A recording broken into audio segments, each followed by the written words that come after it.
Amados irmãos, diletos ouvintes que nos acompanham no site do Paulo, na reflexão escatológica, a redenção da igreja no escopo da profecia, retomamos as nossas gravações e gostaríamos de dar continuidade fazendo a leitura bíblica para a nossa reflexão na segunda epístola do apóstolo São Paulo aos Tessalonicenses, onde nós paramos no último vídeo que aqui estivemos refletindo, no capítulo 1, do verso 7 ao verso 10. E gostaríamos de associar a esta leitura ainda 3 outros textos que, alinhados numa ponte hermenêutica, nos levariam para a manifestação, a epifania de Cristo,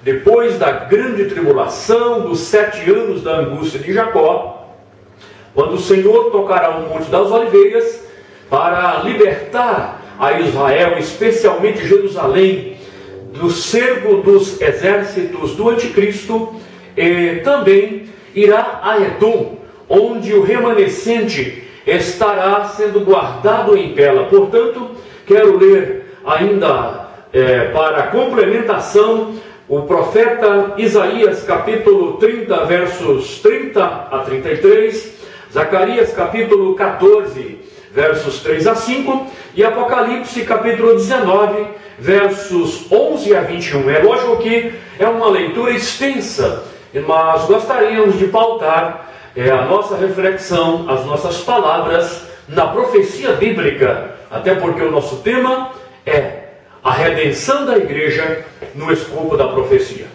No capítulo 1, verso 7 da segunda epístola de Paulo aos Tessalonicenses, ele escreve: E a vós que sois atribulados, descanso conosco, quando se manifestar o Senhor Jesus desde o céu, com os anjos do seu poder, como labareda de fogo, tomando vingança dos que não conhecem a Deus e dos que não obedecem ao Evangelho de nosso Senhor Jesus Cristo, os quais por castigo padecerão eterna perdição ante a face do Senhor e a glória do seu poder, quando vier para ser glorificado nos seus santos e para se fazer admirável naquele dia. Dia com letra maiúscula trata, portanto, da epifania, do dia da manifestação para o estabelecimento do governo de Deus na terra em todos os que creem. Este acréscimo que fiz relacionado ao dia pode ser observado no texto sagrado.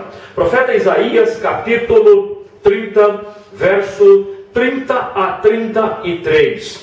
E o Senhor fará ouvir a sua glória, ou a glória da sua voz, e fará ver o abaixamento do seu braço, com indignação de ira e labareda do seu fogo consumidor. Veja que o profeta Isaías, ele está no contexto do apóstolo Paulo, entretanto mais de 760 anos de distância um do outro, mas o Espírito de Cristo estava nos profetas. Portanto, tanto o apóstolo Paulo quanto o profeta Isaías, eles estão no escopo do testemunho de Cristo, que é a essência, o espírito da profecia. Observemos a sequência: e raios e dilúvio e pedras de Saraiva, porque com a voz do Senhor será desfeita em pedaços a Assíria que feriu com a vara.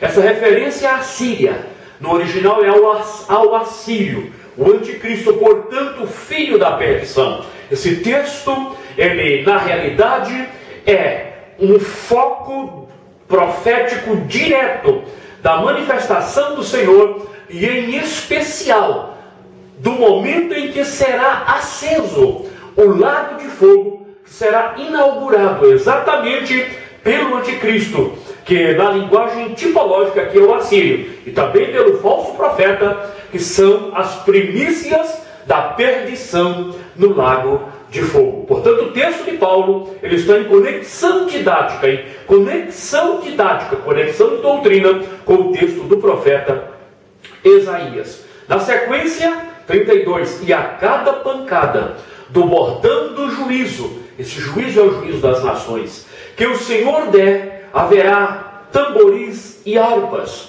com combates de agitação combaterá contra eles. Verso 33, gostaria que os meus ouvintes na mídia da internet, os meus irmãos que me acompanham, até onde for ouvida esta nossa reflexão, observem com muita atenção que o verso 33, ele é exatamente o momento em que o lago de fogo será aceso. Ele existe, será aceso pelo assopro do Senhor. Porque uma fogueira, o original uma tofete, está preparada desde ontem, sim, está preparada para o rei. Nesse caso, para o anticristo e para o falso profeta. Ele a fez profunda e larga, sua pira, na minha versão é pilha, mas é pira, é fogo e tem muita lenha, o assopro do Senhor com torrente de enxofre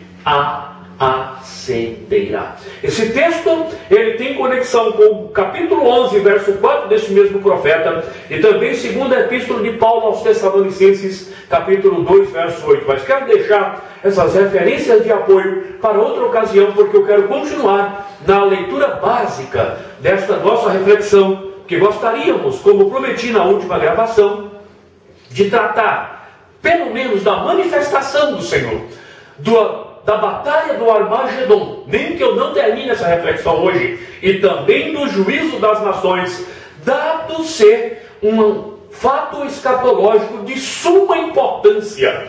As pessoas lançadas no lago de fogo, no tormento eterno, em Mateus 25, 31 a 46, que é o texto que complementa, elas de fato inaugurarão o lago de fogo e não haverá necessidade de sair mais dali para, no juízo final do trono branco, serem julgadas outra vez.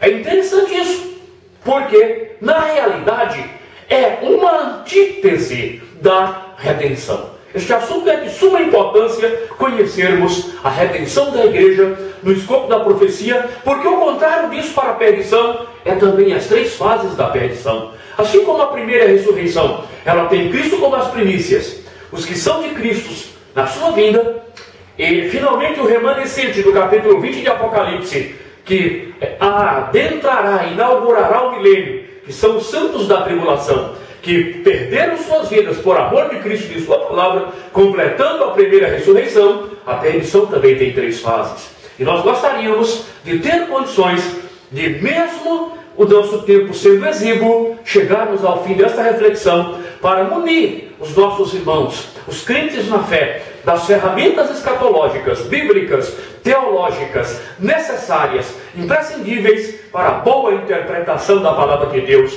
e para corroborar a nossa fé, a nossa esperança na vinda do Senhor Jesus e na sua preciosa redenção, a redenção do corpo. Gostaria de complementar esta leitura, ainda com Zacarias, capítulo 4, versos 3 a 5. E o Senhor sairá e pelejará contra estas nações, como pelejou no dia da batalha.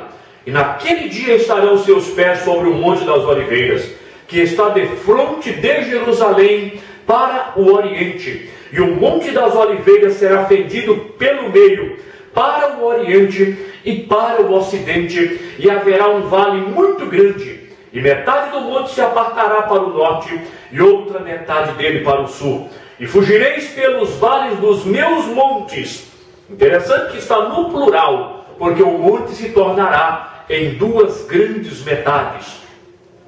Interessante essa expressão, porque o vale dos montes chegará até Azel. E fugireis como fugistes do terremoto nos dias de Uzias, rei de Judá. Então virá o Senhor meu Deus e todos os santos contigo, ó Senhor. Esses santos são os santos da redenção da igreja, que já em corpos glorificados compõem os exércitos que descem do céu, em Apocalipse capítulo 19, que é o nosso último texto para esta leitura, para esse texto básico na nossa reflexão. Capítulo 19 de Apocalipse, capítulo 19, vamos ler pelo menos do verso 11 em diante.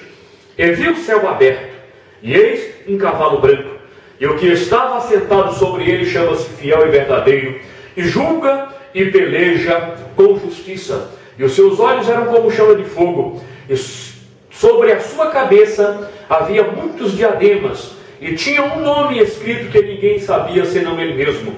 E estava vestido de uma veste salpicada de sangue. Esta é a veste da vingança, porque observe que os demais santos que acompanham ao Senhor, por exemplo, no verso 14, não tem veste salpicada de sangue, tem vestes de linho branco, fino, puro e resplandecente. Por que veste salpicada de sangue? Porque é a veste que o Senhor entrou na batalha contra o pecado, é a veste que reivindica a justiça da posse da terra, e a manifestação, a epifania de Cristo é exatamente a tomada de todos os reinos, que no capítulo 15 de Apocalipse, todos virão a ser do Senhor e do seu Cristo.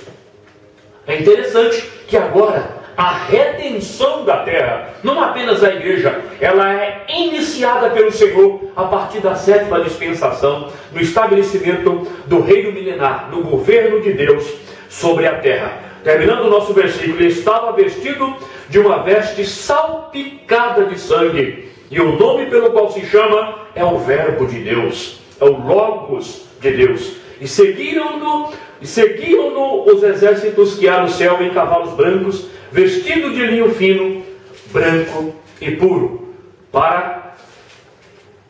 E da sua boca saiu uma aguda espada para com ela ferir as nações, e ele as regerá, ele as pastoreará, ele as governará com vara de ferro. E ele mesmo é o que pisa o lagar do vinho do furor da ira do Deus Todo-Poderoso. E na veste e na sua coxa tinha escrito esse nome: Rei dos Reis e Senhor dos Senhores. Vou dar aqui um rápido salto para os versos 19 e o verso 20, para nós podermos, e o verso 21, para nós concluirmos essa nossa leitura. E vi a besta e os reis da terra, e os seus exércitos reunidos para fazerem guerra àquele que estava assentado sobre o cavalo e o seu exército. E a besta foi presa, e com ela o falso profeta, que diante dela fizeram sinais, com que enganou os que receberam os sinais da besta e adoraram a sua imagem. Estes dois foram lançados vivos. Atentem bem para esta expressão. Estes são as primícias da perdição do lago de fogo. Eles inauguram não o inferno prisão dos espíritos dos mortos, o inferno dos espíritos desencarnados, mas aqui é o lago de fogo, que Isaías, na segunda leitura, diz que o Senhor, o seu sopro, acenderá. Veja que o verbo lá no hebraico está no plural, mostrando o tempo futuro, mas agora ele será aceso pelo Senhor, porque ao descer o Senhor na sua epifania, ele aprisionará a besta e o falso profeta que enganaram, e eles serão lançados vivos no ardente lago de fogo com e enxofre. Verso 21, e os demais vivos, e os demais mortos, e os demais foram mortos com a espada que saía da boca do que estava assentado sobre o cavalo, e todas as aves se cortaram das suas carnes. Esta é a ceia do grande Deus. Nosso tempo está encerrando, mas observem que aqui há uma ação direta do Senhor. E se você for observar comigo, nosso tempo não deu para desenvolvermos aqui a batalha do Armagedon, mas aqui está a manifestação e o começo da batalha do Armagedon. O primeiro grande golpe é contra o Assírio, de Isaías 30:32. O primeiro grande golpe é o bordão do juízo do Senhor, que será por extensão, alcançará todas as nações fortes. Então você veja que aqui começa a batalha do Armagedon, que na nossa próxima reflexão voltaremos exatamente nela, porque certamente vocês vão concordar comigo, ela durará mais ou menos 30 dias, incluindo o período do juízo das nações, para que o Senhor possa dizer: vinde bendito do meu Pai. É necessário que que todo soldado do anticristo, que todo membro bode das nações ímpias sejam retirados pelos anjos do contexto